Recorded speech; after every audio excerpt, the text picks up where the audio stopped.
Richard Dawkins is one of the people that was instrumental in my journey towards atheism. I remember growing up listening to his videos, and he was making a lot of sense.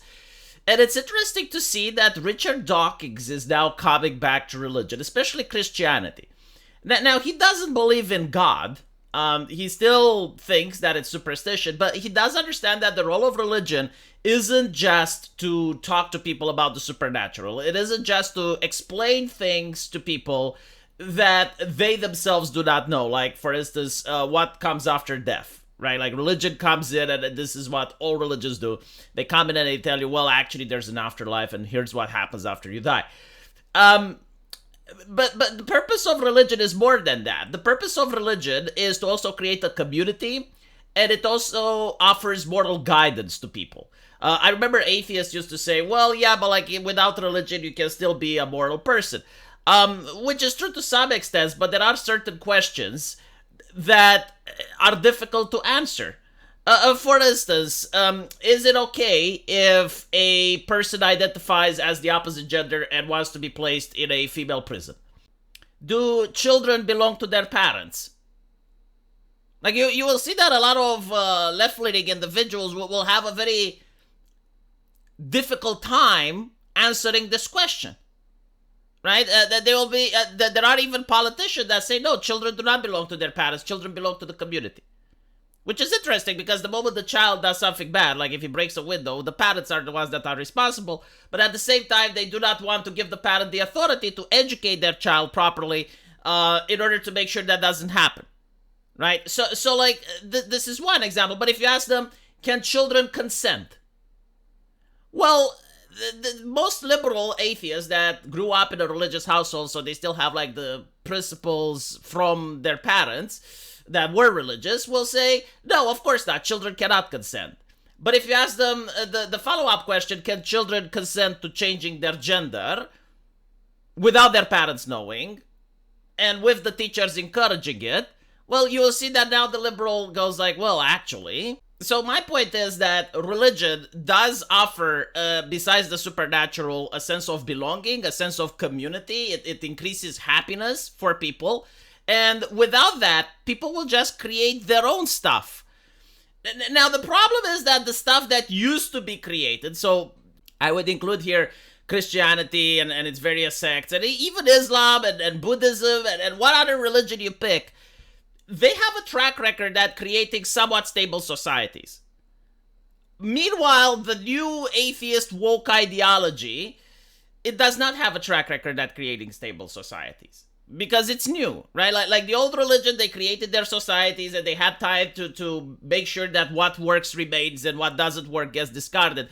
They have thousands of years of track record. Meanwhile, the woke ideology doesn't. And again, the woke ideology exists because of the lack of religion, right? Like people want to fill that hole with something. And you can notice that it has many similarities with Christianity. Like you still have the original sin, which is like white privilege. You still have the penance where like you need to become an ally. So now in UK, you have people like Richard Dawkins, which have been very successful at dismantling religion, and they left this hole that has been filled to the point that the next generation, and this is just my assumption, you know, I may be wrong, but this is how I see it. The next generation will have to choose between being an atheist or being a Muslim. Like these are going to be the two choices. Christianity, if it ever makes a comeback, it's going to be probably 2 or 3 generations, if that even happens. Like you will need to restart building it, because at this point, looking from the outside, from Romania being one of the most Christian nations in Eastern Europe, looking from the outside, I do not see that Christianity can make a comeback in the UK the next generation. There's no way of it. I even heard Muslim influencers noticing this and asking the public, if your son comes home, what would you want him to say? Dad, I'm transgender, or Dad, I'm a Muslim.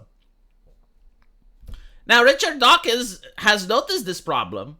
He realizes that he has contributed in destroying the culture that he grew up in, the culture of Christianity. And now on LBC, he's going to talk about it. Well, I must say I was slightly horrified to hear that Ramadan is being promoted instead. I do think that we are culturally a Christian country. I call myself a cultural Christian. I'm not a believer, but there's a distinction between being a believing Christian and being a cultural Christian. And so, I love hymns and Christmas carols, and um, I sort of feel at home in the Christian ethos. I feel that we are a Christian country in that sense. It's true that statistically, the number of people who actually believe in Christianity is going down, and I'm happy with that. But I would not be happy if, for example, we lost all our cathedrals and our beautiful parish churches. So I count myself a cultural Christian. I think it would matter.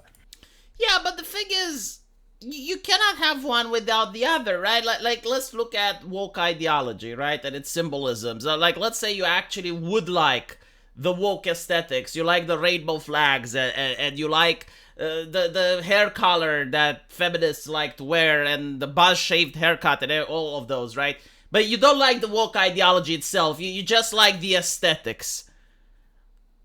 You can't have one without the other, because the moment that the ideology goes away and there are no more people to defend those aesthetics, when those aesthetics are under attack, right? Like when you have a girl that goes to school with a buzz shaved haircut, and you have, like, let's say people from Saudi Arabia saying, like, what are you doing? Cover yourself up, wear a burqa, wear a hijab. Like, you're not being proper. Like, this is a place of learning. We do not have time for that nonsense.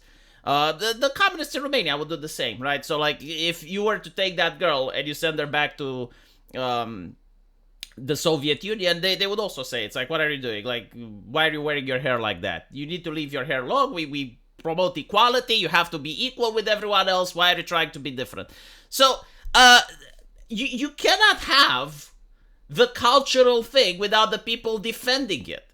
So in the case of Ramadan being replaced, well, if there aren't enough Christians in positions of power to defend that, like if you do not have Christians boycotting or threatening to not vote for the public officials that made that decision, then it's not going to change, right? Because from the perspective of the lawmaker, they look at, okay, well, the Muslims actually do have power and influence. So if we upset them, then we get less votes. If we upset them, we get less people buying our products if we're a company. So like, why would they side with the Christians? For what reason? There is none whatsoever, right? So as a company, you either side with the Muslims or you side with the wokies. There's absolutely no reason to side with the Christians in the UK.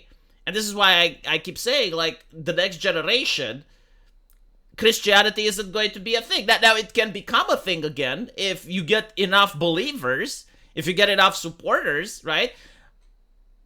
But that will take 20, 40 more years. Like, to destroy Christianity, it took this long. To build it, it's probably going to take longer.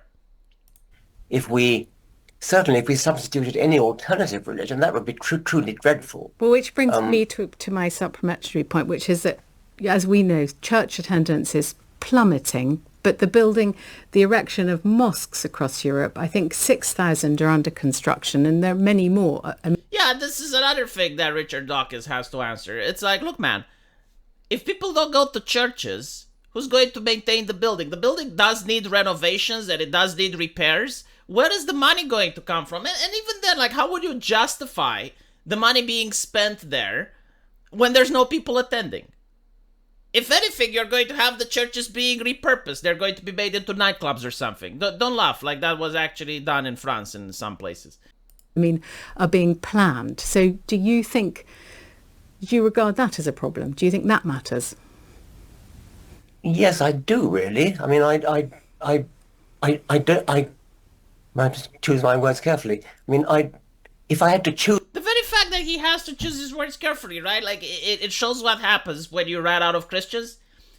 When Richard Dawkins went and started criticizing Christianity, brutally so, right? Like, calling people that were Christians delusional, and being, very aggressive, he had absolutely no problems doing so. But the moment he criticized Islam, if you guys remember, he was actually uninvited from a conference.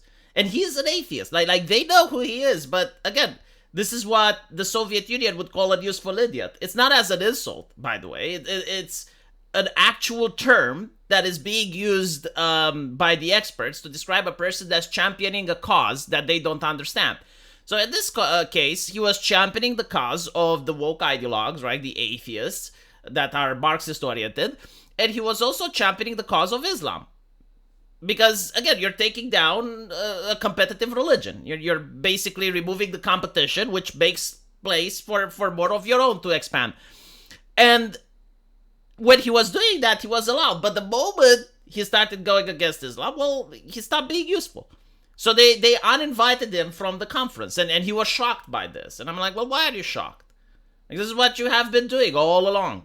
Choose between Christianity and Islam. I choose Christianity every single time. I mean, it seems to me to be a fundamentally decent religion in a way that I think Islam is not. I think you're going to have to explain why you say that, Professor Dawkins. Why is Islam fundamentally not decent like Christianity? Yes, I mean, the way women are treated. I mean, Christianity is not great about that. It's had its problems with female vicars and female bishops and things.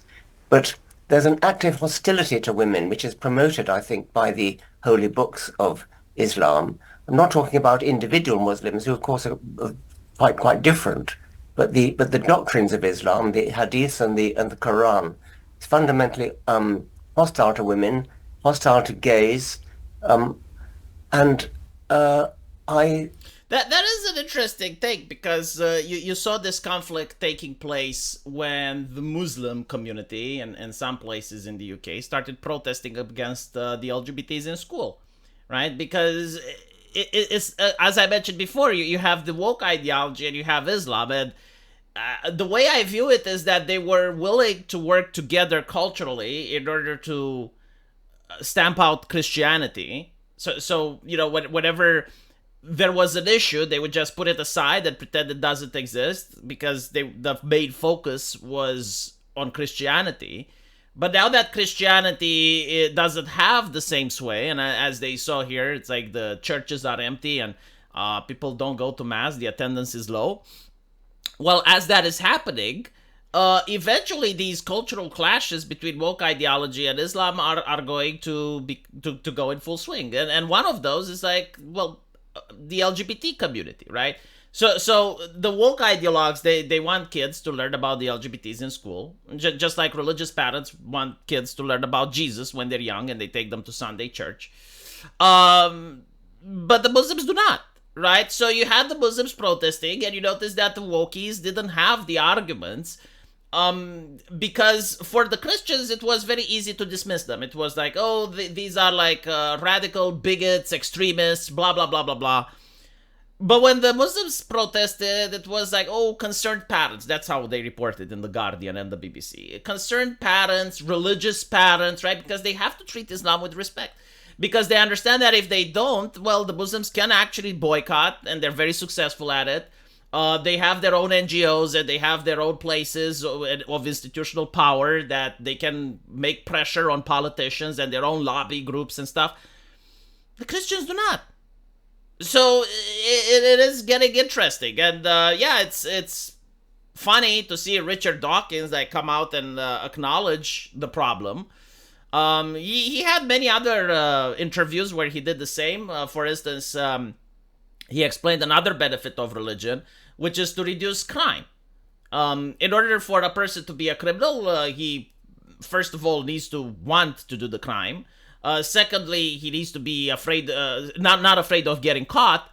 And thirdly, not afraid of being punished in the afterlife, right? So if you remove religion, then the punishment of the afterlife just goes away. So it's now like, does he want to do the crime, and is he afraid of getting caught? And if the answer to the first two is no, then he can do the crime. But there are a lot of religious people, like my grandparents, for instance, who had a rough marriage at start, and they wanted to do a divorce. But because they were religious, they said, well, we made a vow in front of God. We made we went to church, we got married, we can't divorce. So they worked it out. And by the end of their life, they were happy. But religion came in and prevented their marriage from disbanding.